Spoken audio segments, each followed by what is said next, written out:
been extremely lucky. I have had just fantastic mentors my whole career, so I've gotten great advice every step of the way. I would say the best advice that I was given is, just do the right thing and everything else will follow. I think sometimes I may have ideas that aren't necessarily the status quo, and sometimes I felt like I was going out on a limb, or I was the only person, saying something or saying we should do this. And my boss just said, if it's the right thing to do, if you feel like that's the right thing to do, go with that. Just keep focusing on that. And you may not bring everybody on board all at once, but do what you think is right, and let everything else flow from that.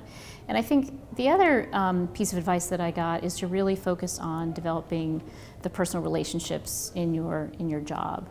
I found that to be so true over the last 20 years of my career, that if you build those personal relationships with people that you work with, people in other organizations, that will come back and help you every step of the way. So if you're trying to get something done, if you're leading a major project, leading a major initiative, you need to have support. And if you push people aside, or you don't have a personal relationship, you're not going to be able to get that buy-in. And so sometimes it's people you least expect. And so I think that making sure you're cultivating those good personal relationships, and sometimes it's going out to have a beer with somebody after work and hanging out with them for 2 hours, getting to know them on a personal level. Then you have that connection, and then next time you need them for something, they're going to be much more likely to help you out. So I think those are really important things that I learned along the way.